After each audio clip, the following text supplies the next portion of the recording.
Olá, estamos começando mais um podcast do Biblioteca Pão Diário. E você, nosso querido ouvinte, você que nos assiste no YouTube, que nos ouve nos streaming, seja muito bem-vindo. É muito bom ter você com a gente para conversar sobre os nossos livros, os materiais aqui do Pão Diário. E hoje, não poderia ser diferente, é um episódio muito especial. E a gente vai conversar sobre o livro Guerra Santa. É um clássico, um dos nossos lançamentos mais recentes aqui do Pão Diário, mas é um clássico do John Bunyan.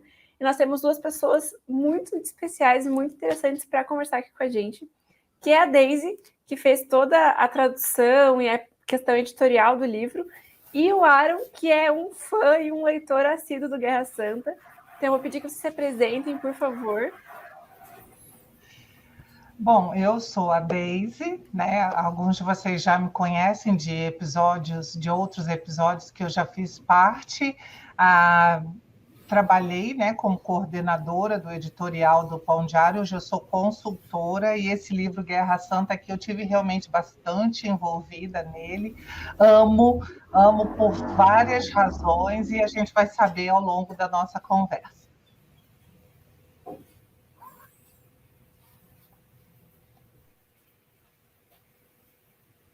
Pode se apresentar. Desculpa, é o nervosismo.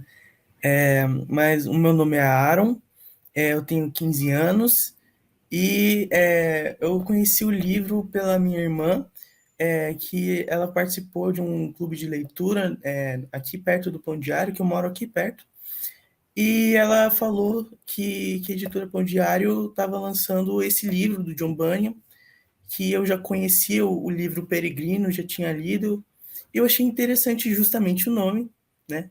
Porque parece bem destoante, né? Bem diferente do outro livro do John Bunyan, mas a Aninha me recomendou a leitura, e principalmente pela capa, né? Uma capa muito linda que eu me apaixonei pela capa. Eu fui induzido a ler, eu fui apresentado o livro, e hoje eu vou falar um pouquinho dele aqui. A capa lembra um pouco o videogame, né, Aaron? Lembra um pouco. Então, a gente vai ter esse bate-papo agora, mas antes da gente começar, eu queria te convidar, aquele basicão de sempre que você que já está acostumado com a gente, é nos seguir nas redes sociais. Então, o nosso Instagram, Publicações Pão Diário, o nosso site para você poder conhecer esses livros, todos que nós temos, A Guerra Santa, os livros do John Bunyan, Peregrina, entre diversos outros, que é publicaçõespãodiário.com.br. E não esqueça de conhecer também o nosso ministério, pãodiario.org. E lembrando, mais uma vez, que os nossos podcasts são toda quinta-feira, 8 horas da noite. Então, toda semana temos conteúdos novos aqui para você. Então, gente, vamos começar o nosso bate-papo.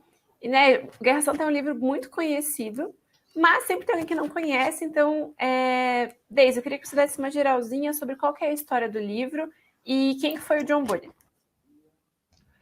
Então, vamos começar pelo John Bunyan, né? John Bunyan foi um dos puritanos ingleses, um cara assim genial para escrever alegorias, né? Como o Aaron já falou, ele é o autor também do Peregrino, a Peregrina.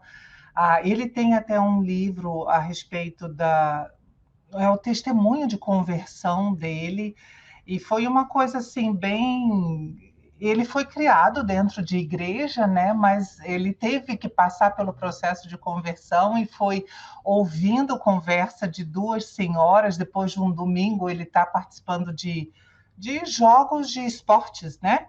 E aí ele se sentiu mal com isso, quando ele ouviu a conversa das senhoras falando a respeito da graça de Deus, aquilo tocou no coração dele, ele se converteu, e aí ele começou a ler livros e que o abençoaram. Pouco tempo depois acabou se tornando pastor também, foi perseguido, foi preso mais de uma vez. Cresce, né, que foi no segundo momento da prisão, na segunda prisão dele, que ele teria escrito O Peregrino, e o Guerra Santa vem depois. E é interessante, né, como Aaron falou, esse nome Guerra Santa, a gente pensa, mas o que a gente vai falar? Das cruzadas? das guerras santas muçulmanas, não, na realidade aqui a guerra santa pela alma humana. Então, o livro trata da criação do homem, da queda, dos projetos de redenção de Deus, né? Começando com a lei, depois o envio de Cristo, e tudo isso de uma forma alegórica, que fica bem legal de entender. E a gente acrescentou notas de rodapé até para ajudar o leitor a entender, olha, então esses personagens aqui dizem respeito a tal, né? E aí, então, essa batalha entre diabolos, a Shaddai, que é Deus, diabos, eu acho que eu não preciso dizer quem é, né? Shaddai, que é Deus, e Emanuel, que é, também não preciso dizer quem que é, e pela conquista, pela reconquista aí de alma humana e tudo que envolve depois esse processo então de reconquista, de restabelecimento de relacionamento com Deus. O livro é realmente muito legal. A forma como o John Bunyan descreve as batalhas, como ele era um cara de 1600 e, né, então a Idade Média, a forma dele descrever as batalhas eram as batalhas comuns daquela época, espadas, arites, catapultas e coisas do tipo. Então, muito joia mesmo. Yaro, conta um pouquinho pra gente as tuas percepções gerais assim sobre o livro, o que você mais gostou, pontos que te chamaram mais atenção, enfim, né? Como nos foi dito, né, Deise, você é um especialista em Guerra Santa, gostou muito do livro, já estudou bastante, então conta pra gente a tua visão geral. Bem, é difícil falar sobre só uma coisa que é muito cativante no livro, porque particularmente, eu gosto muito de desenvolver uma história em um contexto de guerra, que é um contexto de conflitos entre os personagens, em que a gente se apega a um ou outro personagem. Mas uma coisa que eu gosto muito, um personagem, para ser mais específico, é o Príncipe Emanuel, meu favorito, porque tem alguns momentos do livro em que a gente se emociona junto, a gente dá pra gente ter um gostinho dessa alegoria que John Bunyan faz da graça de Deus pelo ser humano, em que Emanuel chega uma hora que os habitantes de alma humana, depois que Emanuel reconquista a cidade, eles seguem ao Senhor segurança carnal e eles começam a se afastar do príncipe Emanuel. E lentamente, sem ninguém perceber, sem ninguém ver, o príncipe Emanuel vai se afastando até o ponto em que ele sai da cidade e ninguém percebe. E depois que eles percebem isso, depois que eles se livram do Senhor Segurança Carnal, eles vão clamar pelo príncipe Emanuel, pela presença dele, porque eles sentem falta e eles percebem que sem Emanuel, eles são muito suscetíveis, eles são muito vulneráveis aos ataques de diabolos. E uma coisa que toca no fundo do coração, além das ilustrações lindas do livro, é a gente vê que Emanuel, no final, ele fala que depois dele livrar a alma humana de diabos, em definitivo, ele fala que a alma humana sempre vai ter os jabolinianos, né, que são os servos de diabos no seu meio, né, mas que vai chegar o dia em que Emanuel, mesmo depois de a alma humana ter pecado tanto contra ele, ter atentado tanto contra a glória e a honra de Emanuel, ter lutado contra o próprio Emanuel, ele fala que quando chegar o dia, quando chegar a hora, ele vai transportar a cidade para a corte do rei Shaddai. Isso sinceramente toca muito no coração, porque essa é a realidade do ser humano. O ser humano a todo momento peca e atenta contra a santidade de Deus. Eu mesmo conheci algumas pessoas que até hoje, quando eu penso, meu Deus, essa não tem jeito para essa pessoa.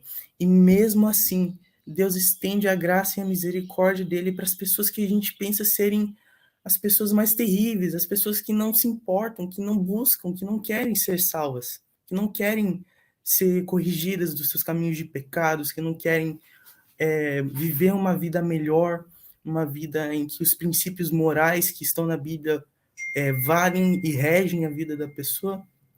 E isso toca muito o meu coração. e agora, né, É, num aspecto mais geral do livro, eu gosto muito, principalmente das relações que John Bunyan faz entre os personagens. Por exemplo, quando Emanuel conquista a cidade de Alma Humana, ele põe no governo da cidade, sobre todos os lords da cidade de Alma Humana, ele põe para governar o Senhor Paz de Deus. E uma coisa que o John Bunyan pontua nesse ponto é que o Senhor Paz de Deus, ele é muito íntimo do Capitão Boa Esperança, né, do Capitão Confiança e do Capitão Boa Esperança. E a gente vê esses princípios bíblicos, né, fazendo parte, sendo introduzidos bem, bem de fininho, bem, de uma forma muito suave dentro do livro, para a gente ter uma ideia do que a própria Bíblia fala sobre o que o John Bunyan está falando. Aaron, eu acho que a gente vai ter que retomar. A nossa host sumiu.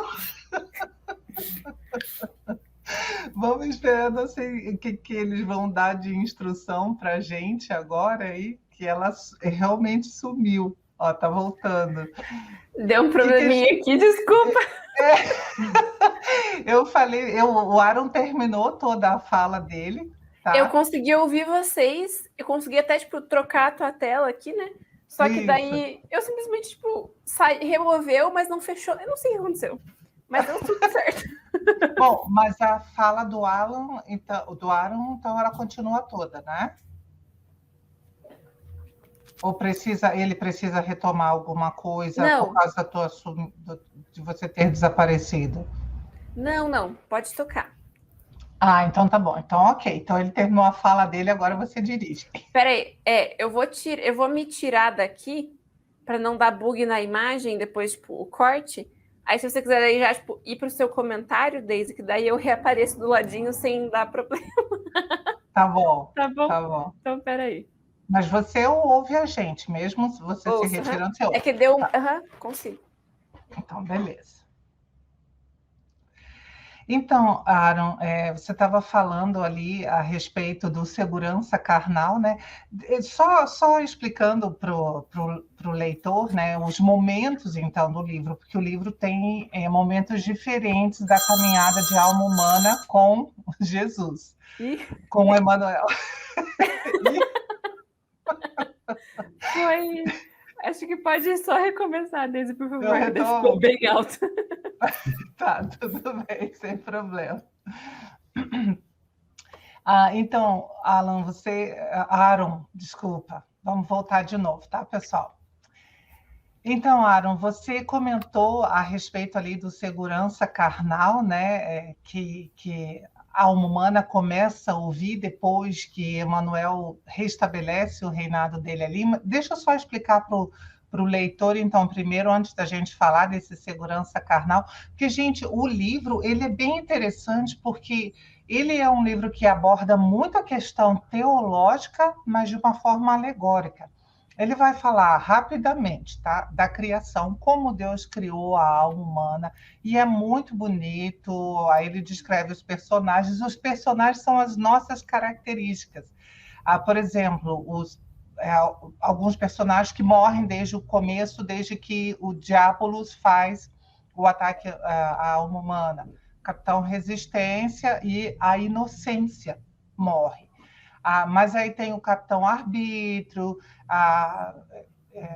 enfim, todos os personagens são características da alma humana, o Senhor Consciência, enfim. E aí Diabolos estabelece o reinado dele, isso não é spoiler nenhum, né? Porque a gente sabe que houve a queda do homem. E aí há o plano de resgate de alma humana. E começa com os 4 capitães que Deus envia, que Shaddai, né, no caso, envia para trazer a convicção de pecado para a alma humana. E esses 4 capitães, eles representam a lei, o momento do Sinai, da primeira aliança, e mostra como, apesar de eficazes, eles não conseguem, eles mesmos, sem a ajuda de Emanuel, trazer essa questão do arrependimento e da mudança. Aí vem Emanuel, né, que traz, então, restabelece o reinado de Shaddai sobre a alma humana. Só que, como o Aaron falou, sempre vai haver os súditos de diabolos, que são chamados diabolinianos, dentro de alma humana. E a partir de um determinado momento de caminhada com Emmanuel, o povo se acomoda, que seria aquele abandono do primeiro amor. Eles se acomodam e começam a ouvir esse segurança carnal. O que é esse segurança carnal? O que ele representa? Aquele momento na vida do cristão em que ele sabe que ele é convertido, ele tem o testemunho da salvação, mas em vez de continuar dependendo de Deus e do Espírito Santo, que é o secretário, né, que Emmanuel deixa dentro da cidade, eles começam a ouvir a própria carne nesse sentido de segurança de salvação. E aí, quem sempre bate contra ele, aliás, é um personagem também bem fascinante, é o temor de Deus, que é trazido junto com Emmanuel quando ele entra na cidade. E aí, como o Aaron falou, tem todo esse momento, né, de o povo se distancia completamente, e depois eles ficam tentando se reaproximar de Emmanuel por si próprios, até que eles reconhecem que eles vão precisar de um secretário para ajudá-los nisso, que é o Espírito Santo, né? Que eles vão precisar dessa intercessão do Espírito Santo. E acontece justamente isso que o Aaron falou. Mesmo depois de restabelecido o relacionamento, depois dessa perda do primeiro amor, sempre vai ter as características dos diabolinianos na natureza humana. Ou seja, o que Bunyan está dizendo é que o pecado inato continua dentro do homem e é uma batalha diária no caminho da santidade. Tá? Então, aí eles tudo na dependência do secretário e do consciência, que se torna também um mestre dentro de alma humana. Mas a história, se a gente está contando, já deu spoiler de tudo. Não, vocês têm que ler, porque é o que o Aaron falou. Realmente é a história humana do relacionamento com Deus, desde a perda, a recuperação, e aí essas lutas que todo cristão passa com relação à carnalidade. É fantástico, é realmente fantástico. E eu ia até perguntar, né? Por que esse livro é tão importante? Mas acabou de responder, né, Deide? Que ele consegue abordar diversas maneiras para a gente entender até como funciona a nossa alma, né? E como a gente pode voltar para Deus, enfim. O que eu acho muito legal é que o Bunyan era um pastor e, veja, ele procurou ensinar doutrinas bíblicas através de alegorias. Agora, o Aaron falou que o personagem que mais encanta ele, realmente é o mais encantador, é o príncipe Emanuel. Eu não sei se eu posso mostrar, Lana, a ilustração, a primeira vez que ele aparece. E aí eu vou deixar para o Aaron falar, tá, Aaron? O que nessa ilustração de Emmanuel, que é a primeira vez que ele aparece, mais chama a tua atenção? É essa daqui, ó, que está na página 100. Opa, perdão. Quem não está vendo, está só ouvindo o podcast, não vai poder, mas está lá na página 100, se você tem o livro, tá? Então, é lindo. E o nosso ilustrador, o Gabriel, ele fez cheio de elementos alusórios ao cumprimento de toda a antiga aliança se cumprindo em Cristo. Aí eu passo a bola para o Aaron, porque que isso chamou tanta atenção dele.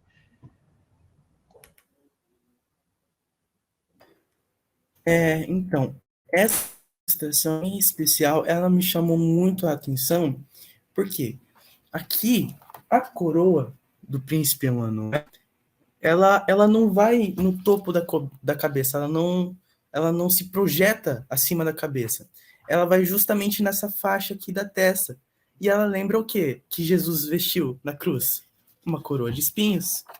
E aqui tem também, ó, aqui no peitoral do príncipe Emmanuel, umas 9 pedrinhas aqui. E o que essas 9 pedrinhas representam? No Antigo Testamento, os sacerdotes, eles vestiam um peitoral sacerdotal que tinham 12 pedras, cada uma representando as 12 tribos de Israel.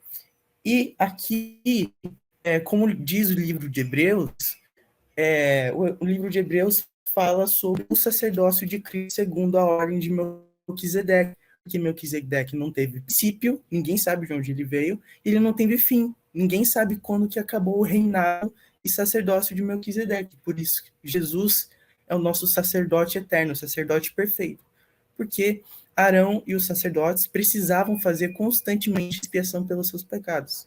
Jesus não precisou fazer isso. Jesus fez um sacrifício definitivo, não por ele, obviamente, porque ele nasceu, mas um sacrifício dele por nós, suficiente para expiar os nossos pecados por toda a eternidade. E agora, passando para outros símbolos. Aqui, ó. Aaron, só um minutinho. Aqui, na cintura de Emanuel... Oi. Ô, Deise, tá travando para você? Tá? Ai. Tá, deixa eu ver aqui. Aaron, você consegue refazer essa fala? Desculpa, ficou tão boa. É que deu uma travadinha aqui. Não, sem problema. Deixa eu só ver. Não, sem Parece problema. que agora deu uma técnicos. normalizada, né? Foi mais ali no comecinho. É que tá tão bom que daí se ficar travando vai ter que cortar, mas tá tão boa. Não queria que tenha que cortar. Mas eu vou falar. Mas agora não tá mais travando, agora tá normal, né? Pode voltar. Eu vou falar aqui de novo, mas eu vou falar mais resumido para não tomar muito tempo. Aqui, a coroa de Emanuel, ela vai na faixa da testa. E ela lembra, obviamente, uma coroa de espinhos que Jesus vestiu na cruz. E aqui, ó, tem o peitoral sacerdotal, porque cada uma dessas pedrinhas, no Antigo Testamento, representava uma das 12 tribos de Israel. E o livro de Hebreus é referido como um tratado teológico no Novo Testamento acerca do sacerdócio de Jesus, segundo a ordem de Melquisedeque, um sacerdócio perfeito, que Jesus expiou os nossos pecados por toda a eternidade. E aqui, na cintura de Emanuel, tem uma espada, que ao mesmo tempo que Jesus ele é cordeiro, Jesus ele é leão também. Eu me lembro de ter lido num livro, Homens Sem Amarras, se não me engano, do T.D. Jakes, que Jesus ele sabia exatamente quando ser cordeiro e quando ser leão. E sobre o cordeiro, a gente consegue ver aqui na mão de Emanuel um cajado. Um cajado porque ele é o nosso pastor e bispo de nossas almas. Daí aqui também tem a figura de uma espiga de trigo, que no Novo Testamento Jesus fala sobre isso, que a semente do trigo ela precisa primeiro morrer para dar os frutos dela, para dar fruto de render 10 e até 100 vezes mais do que ela era originalmente. E essa figura traz só uns poucos símbolos, né, que tem em todas as ilustrações do livro, que são lindas. Todas as ilustrações são muito bem feitas, e elas trazem esses símbolos fundamentais para a gente entender não só a situação na qual a gente se encontra no livro, mas também para a gente entender também as características de alguns personagens. E assim, eu fico encantada, Aaron, que você tenha percebido tanta coisa sendo tão jovem e tem essa profundidade teológica de entender, inclusive, a obra da redenção, né, do que o livro de Hebreus fala, e conseguir reconhecer essas coisas aqui em Emanuel. A maioria das pessoas passaria por essa gravura sem prestar muita atenção, mas o ilustrador fez proposital. Você pode ver que tem o peixinho também, que simboliza o cristão, enfim, né? O cajado que ele vê, gente, a gente quase que não vê, né, ali, você só vê que ele está segurando alguma coisa, mas mais para frente tem bem nítido o Emanuel segurando o cajado, até quando ele entra na cidade. Eu estou procurando aqui se eu acho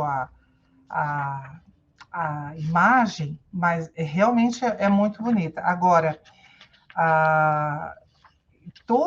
tudo isso que ele falou é exatamente o que se desejava ilustrar. Eu acho que o Gabriel, né, o ilustrador, vai ficar super feliz de ver o quanto que você entendeu a respeito disso. E como realmente tudo isso configura aquilo que Jesus fez por nós, vindo ao mundo, morrendo na cruz, né? É muito bonito mesmo.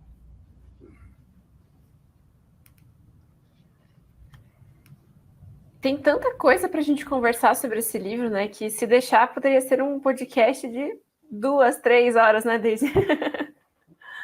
Mas... Uma coisa que é interessante, Lana, desculpa te interromper, mas muitos personagens que ele usa como diabolinianos são figuras da mitologia grega. Então você percebe que o John Bunyan, por exemplo, embora fosse um homem de origem humilde, ele era um ávido leitor. E ele conhecia e aplicava a mitologia grega até para representar essa questão da ação diabólica na vida das pessoas, usando eríneas e tudo mais. Eu achei a figura aqui que eu queria. Aqui nessa figura é bem nítido, né? Que Emmanuel está ali com um cajado e ungindo um personagem. Dois, né? Na realidade tem, que é o óleo de alegria. A gente vai deixar isso para os leitores descobrirem o que é.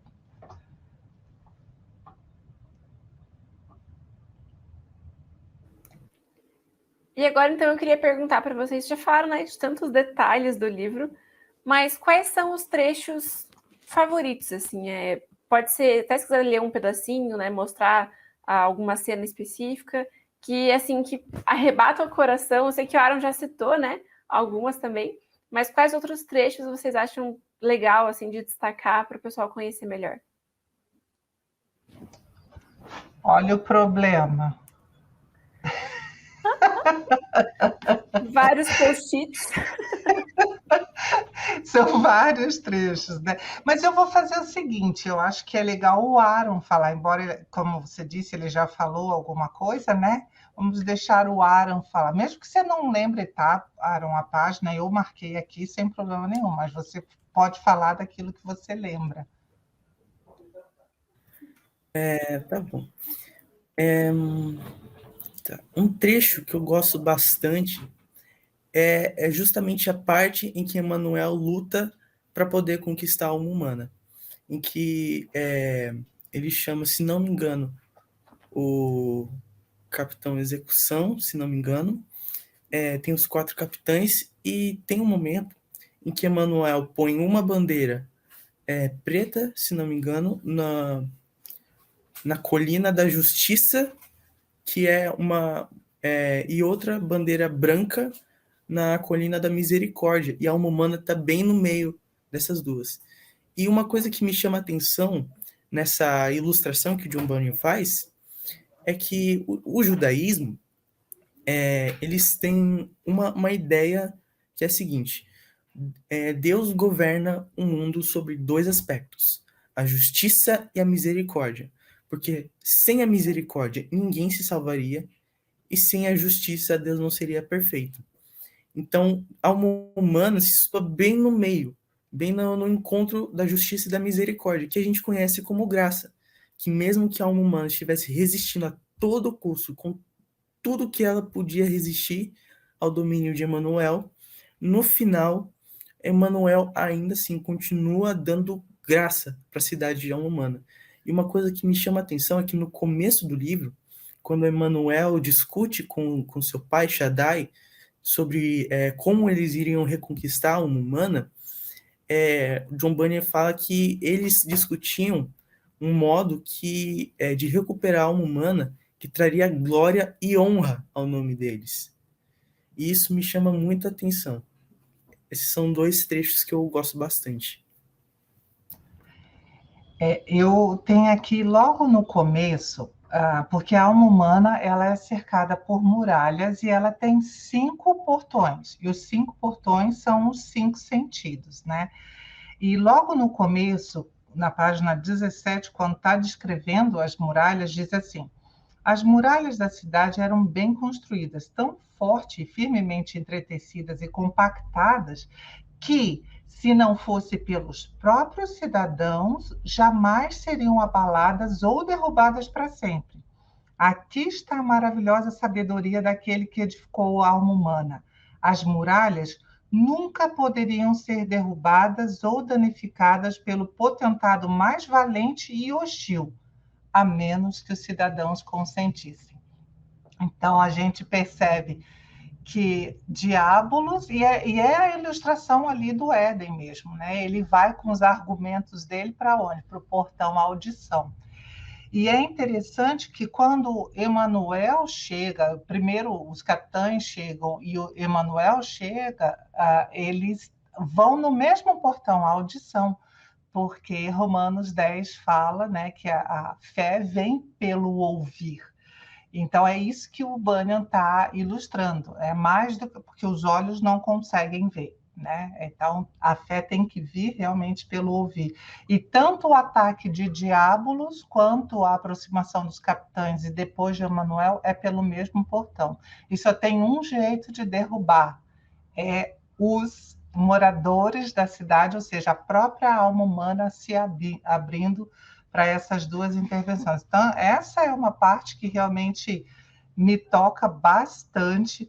Tem vários, como eu falei aqui, né? Tem várias, e tem uma conversa do Capitão Confiança com o secretário, que é o Espírito Santo, que é tão bonito no final, a forma como eles se relacionam, né? Então, a confiança da alma na obra do Espírito Santo, o quanto isso produz bênção para nós. E essa confiança é justamente essa ideia de eu confiar e crer que Deus é quem me dirige e me cuida. Isso está lá no final, mais para o final do livro. Então, é realmente muito bonita essa parte ali do relacionamento íntimo que é gerado entre a confiança e a ação do Espírito Santo.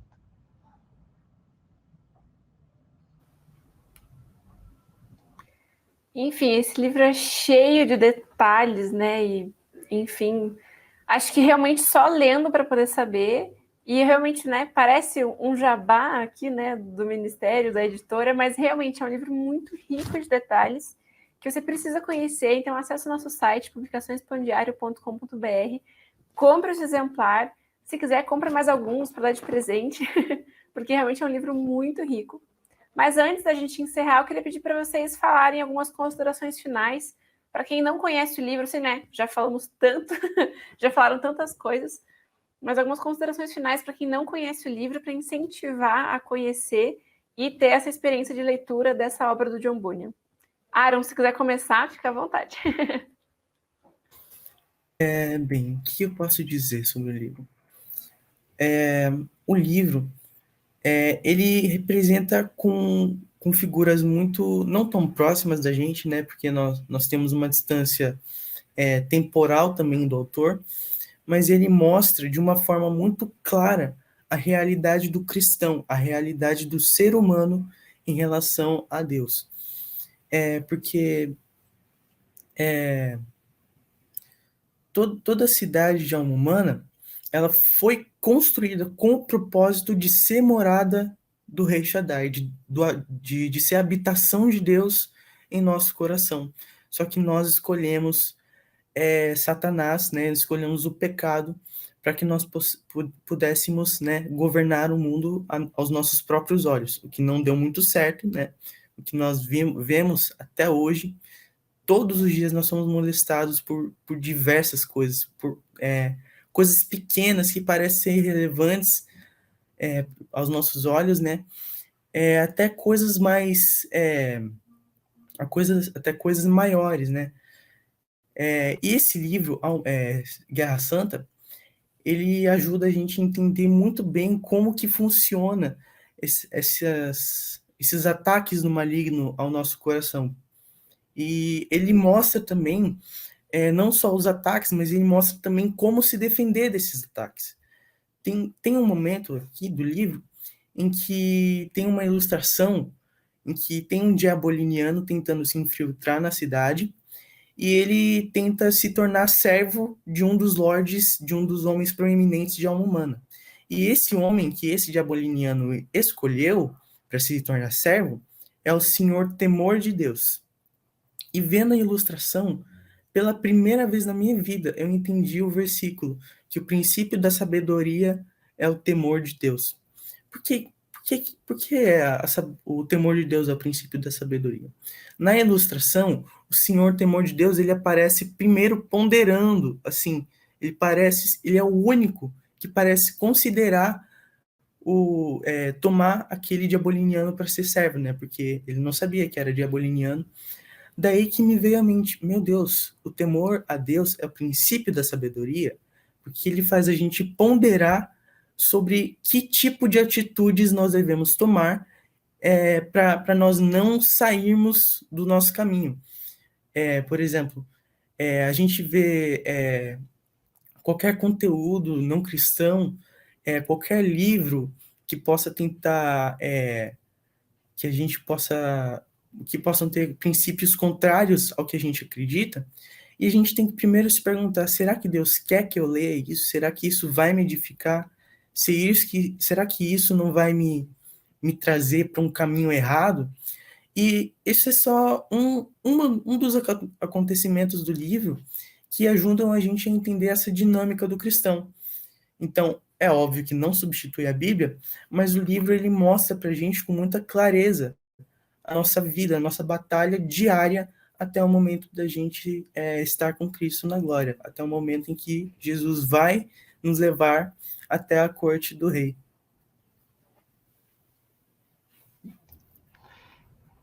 A gente falou da capa do livro, né? Também eu vou mostrar aqui, que a gente falou que ela é realmente muito bonita, chama bastante atenção. E, para mim, tem muito essa questão do ensino através da alegoria. Dessas ponderações que o Aaron fez ali também, porque de uma forma que entretém, digamos assim, porque é um tipo de leitura que prende a tua atenção, ao mesmo tempo você está aprendendo princípios bíblicos e doutrinários a respeito de pecado, de redenção, de primeira e segunda aliança, de relacionamento com Deus e as coisas que a Bíblia fala, como o Aaron falou, né? O temor de Deus também é um dos meus personagens favoritos e tantas, como você falou, né, Lana, tantas coisas que são assim, ficam nas entrelinhas ali que você tem que ler, ponderar e dizer, puxa, agora eu realmente estou entendendo o que isso da Bíblia quer dizer. E a gente procurou fazer isso no livro, fornecendo as passagens bíblicas e de algumas até a explicação. Quando ele também alude à mitologia grega, a gente também explica o que são, né, esses enfim, personagens que ele usa como diabolinianos. Então, assim, a gente já procurou facilitar para o leitor entender, mas é um tipo de leitura que te faz refletir. Ela entretém, mas ela te faz refletir também. Então, gente, muito obrigada, né, por terem participado, Deise e Aaron. Você também que nos acompanhou, seja ouvindo nos streams, seja no YouTube, assistindo o nosso vídeo, muito obrigada por estarem com a gente por mais esse episódio. Como já foi dito aqui inúmeras vezes, é um livro muito rico, cheio de detalhes e ensinamentos. Então, eu te encorajo mais uma vez a conhecer. Você pode acessar o nosso site, publicaçõespãodiário.com.br, e comprar o seu exemplar por lá. Ou também procurar na livraria mais próxima, tem livrarias cristãs, tem outras livrarias. Enfim, você pode conhecer, adquirir esse material que vai ser bênção na sua vida. Aaron, Deise, muito obrigada mais uma vez, que Deus abençoe vocês e espero que tenhamos uma próxima aí muito em breve. Obrigada pelo convite, prazer te conhecer, Aaron, muito legal mesmo, conhecer um leitor como você. O prazer é todo meu e eu agradeço pelo convite de estar aqui. Então é isso, pessoal. Até semana que vem, na próxima quinta-feira, às 8 horas, com Biblioteca Pão Diário. Tchau, tchau!